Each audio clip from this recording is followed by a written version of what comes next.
Welcome back, everybody, for another deep dive. And today we're looking at this thing called the Thunderstorm Generator. Thunderstorm Generator. It's a potential energy breakthrough that's got everyone kind of buzzing. And our source material is a YouTube video featuring Lanson Jones and Kieran Swords. All right.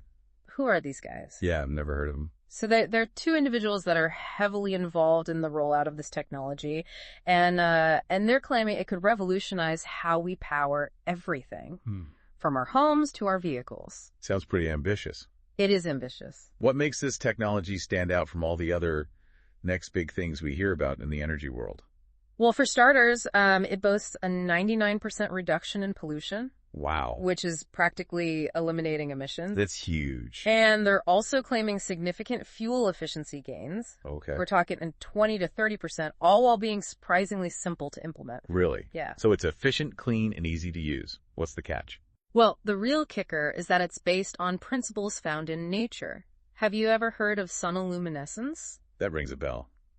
It has something to do with sound and light, right? Right. It's this fascinating phenomenon where sound waves can actually create light. I remember reading about that. It's like, you can make light from sound. Exactly. That's wild. Yeah, it is. The inventor, Malcolm Bendall, who specializes in vortex fusion, studied this natural process and figured out how to apply it to energy generation. So instead of burning fuel to create energy, they're using sound waves. Well, not exactly. Right.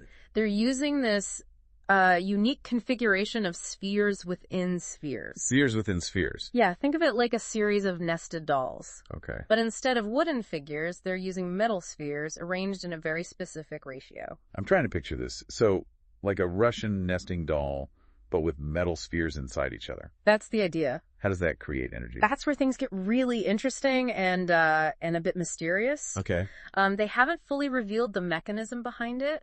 All right, keeping some secrets for now. But what they have shown is that by incorporating this sphere setup into existing engines, Right. they can harness the waste energy, the heat and pressure that would normally be lost, and turn it into usable power. So they're capturing energy that would otherwise be wasted. Exactly. And remarkably, it actually seems to get better with use. What? The longer the generator runs, the more efficient it becomes. Now, that's a bold claim. It'd be great to see some independent testing and data to back that up. I agree, but from what they've shared, they are conducting tests with various partners, including researchers at Rice University, and they're emphasizing the need for long-term destructive testing. Good. They seem committed to proving its durability and effectiveness. It's good that they're doing rigorous testing. Yeah. We've seen a lot of miracle energy technologies come and go, so the more data they have, the better. Yeah, exactly. And you know what really struck me? What's that? They believe this technology could have implications far beyond just cleaner energy. Oh, interesting. It's about resilience, too. Resilience. Yeah, imagine a world where power outages are a thing of the past. Now, that would be something else. Right. Yeah. Lanson and Kieran shared a story about meeting someone in the waste transportation industry who was struggling with the inefficiencies of diesel engines. And this person's immediate concern wasn't just about pollution, it was about reliability. Makes sense. When your business relies on those engines running, reliability is crucial. Yeah, and that's where this technology seems to hit a sweet spot.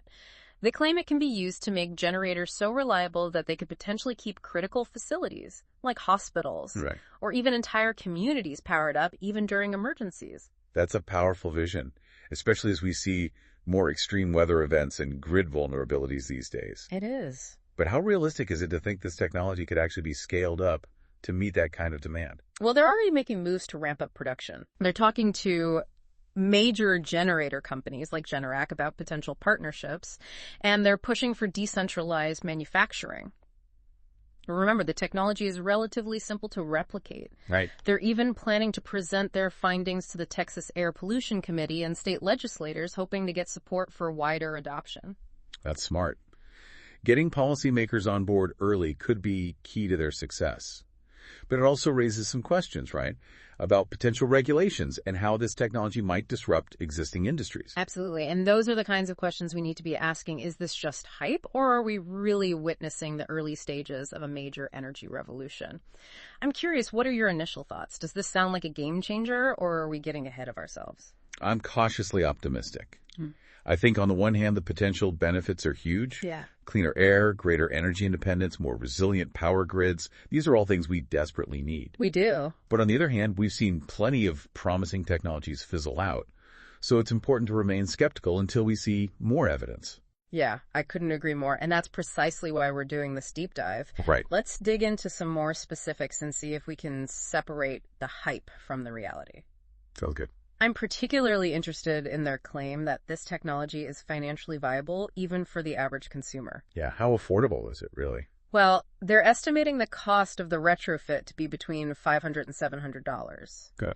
which isn't insignificant, but they argue that the fuel savings alone would provide a quick return on investment.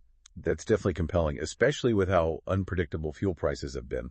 But we need to look at the whole picture, right? Not just the initial cost. Right. What about maintenance, durability, Yeah. the lifespan of these retrofitted engines? Those are all excellent points, and we'll definitely explore them as we continue our deep dive. But before we do, I want to rewind a bit and go back to this idea of sonoluminescence. Okay.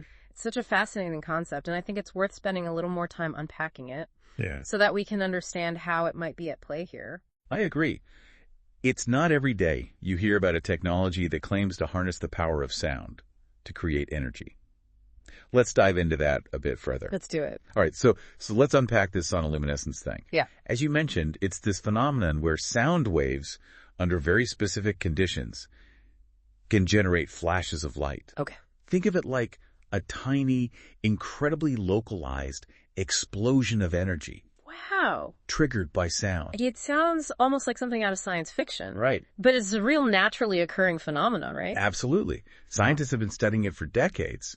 One way to visualize it is to think of a bubble trapped in a liquid. Okay. When hit with sound waves at just the right frequency, the bubble collapses so violently that it generates incredible heat and pressure, resulting in a burst of light. So how does that translate to generating usable energy in the thunderstorm generator? That's the million-dollar question, and unfortunately, Lanson and Kieran don't provide a detailed explanation in the video.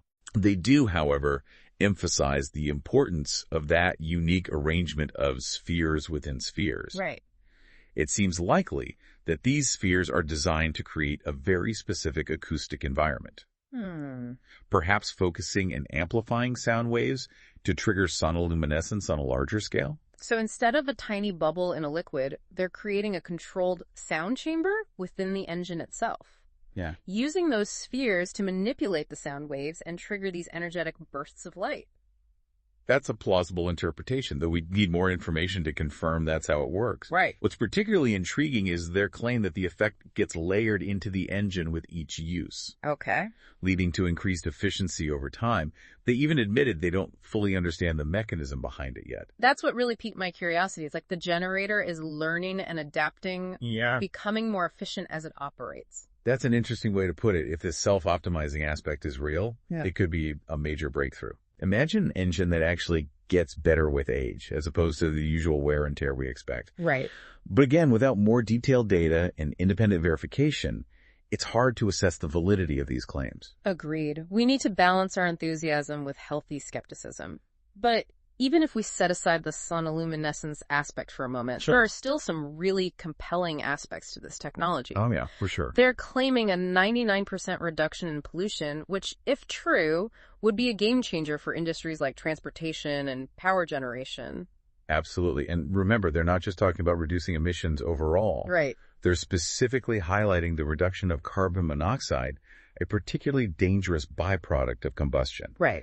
This could have a significant impact on air quality, especially in urban areas. Yeah, they also emphasize that the technology actually increases the amount of oxygen and hydrogen released in the exhaust, which is pretty remarkable. That does suggest a shift towards a cleaner exhaust output.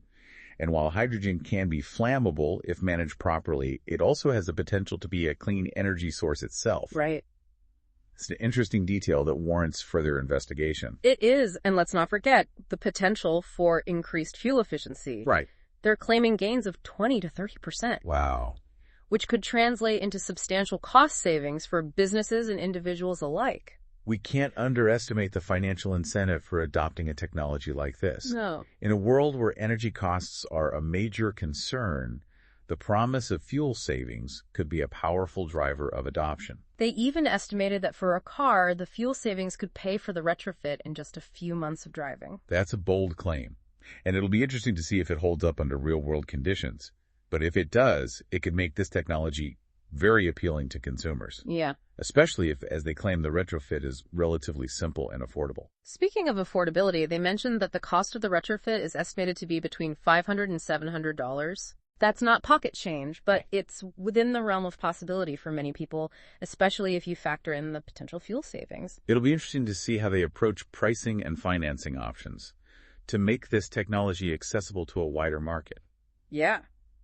They could potentially partner with lenders or offer installment plans to lower the barrier to entry. They also mentioned the potential to partner with generator companies like Generac Right. to integrate the technology directly into new generators. That would be a smart move. Yeah. It would allow them to tap into existing distribution channels and reach a larger customer base. And remember, they're not just focused on the consumer market. Right. They also see this technology as having major potential for industries that rely on heavy-duty generators like construction, mining, and even disaster relief. The applications seem incredibly diverse. They even mentioned a Perkins engine that's a huge industrial engine that could power an entire building. Exactly, and they specifically highlighted the Texas government's interest in using the technology to provide reliable power to critical facilities like elderly assisted homes and dialysis centers during power outages. Right. It seems like they're strategically targeting their rollout, focusing on areas where the technology can have the most immediate and impactful benefits. That makes sense by demonstrating the technology's value in high-stakes situations. Yeah. They can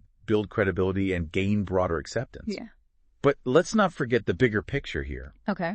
They're positioning this technology as a bridge technology, Right. suggesting that it's just the first step towards even more revolutionary advancements in clean energy. That's a really intriguing concept. What do they envision coming next? They didn't go into specifics, but they did draw parallels to the rapid pace of technological advancements we've seen in recent decades. Uh-huh. Like the smartphone revolution, they believe we're on the cusp of a similar exponential growth curve in the clean energy sector, and they see this technology as playing a crucial role in that transition. It's exciting to think about the possibilities. If they're right, this could be just the beginning of a whole new era of clean, sustainable energy. But for now, let's bring it back to the present and focus on what we know. Okay.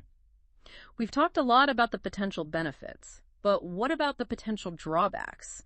Are there any red flags or areas where we should be cautious? That's a crucial question. While the claims they're making are certainly impressive, we need to remember that this technology is still in its early stages of development. There are bound to be unforeseen challenges and technical hurdles to overcome. For example? Well, for one, we still don't have a clear understanding of the underlying science behind the technology. Right. The sonoluminescence aspect is intriguing, but without more detailed explanations and independent verification, it's difficult to assess how significant a role it plays. That's a good point. And even if the technology works as claimed, there's still questions about scalability and mass production. Right. Can they really ramp up manufacturing quickly enough to meet the potential demand? And what about the cost of producing these sphere configurations on a large scale? Right. And let's not forget about the potential impact on existing industries. Right. If this technology is truly disruptive, there will be winners and losers. We need to consider the economic and social implications of a major shift in the energy sector. Those are all important considerations. It's easy to get swept up in the excitement of a potential breakthrough. Right. But we need to be mindful of the complexities and potential downsides. Absolutely. And that's why it's so important to have these kinds of conversations. Yeah. By examining the claims, critically weighing the evidence, and considering different perspectives, we can gain a more balanced understanding of the technology and its potential impact. Speaking of different perspectives, I'm curious about your thoughts on their decision to showcase this technology on the Joe Rogan Experience. Oh, yeah. They mentioned that's coming up soon. Do you think that's a good move? It's certainly a bold move. The Joe Rogan Experience has a massive audience, and it's known for its willingness to delve into unconventional and sometimes controversial topics. Yeah. It could be a great platform to raise awareness about the technology and spark a broader conversation. But there's also the risk of it becoming sensationalized or misrepresented.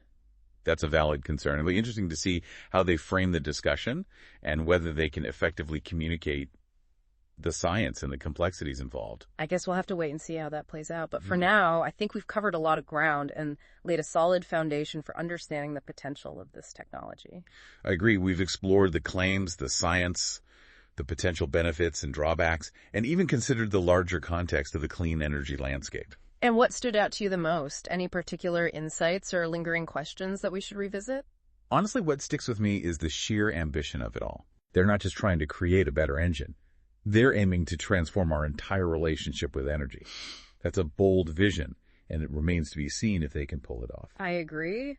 It's inspiring, but also a bit daunting. It makes you realize the scale of the challenge we face in transitioning to a truly sustainable energy future. But that's what makes this deep dive so fascinating. We get to explore these complex issues, grapple with the unknowns, and hopefully emerge with a better understanding of the possibilities and the potential pitfalls. Exactly. And I think that's where our role as informed citizens comes in. Right. We can't just passively consume information. Right. We need to engage critically with these emerging technologies, ask the tough questions, and hold innovators accountable.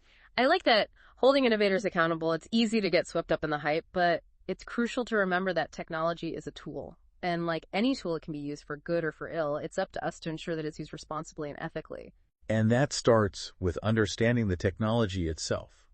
The more we know about how it works, the better equipped we are to assess its potential impact and advocate for its responsible development and deployment. So for all of you listening, consider this your call to action. We've laid the groundwork here, but the exploration doesn't end with this. Go out there and do your own research. Dive into the world of sonoluminescence, explore the claims being made about the thunderstorm generator, and form your own opinions. This is a conversation that needs to continue, and your voice matters. Absolutely. And don't be afraid to reach out to experts in the field, ask questions, and challenge assumptions. The future of energy is something we'll all be shaping together, and it's essential that we do so with both knowledge and a critical eye.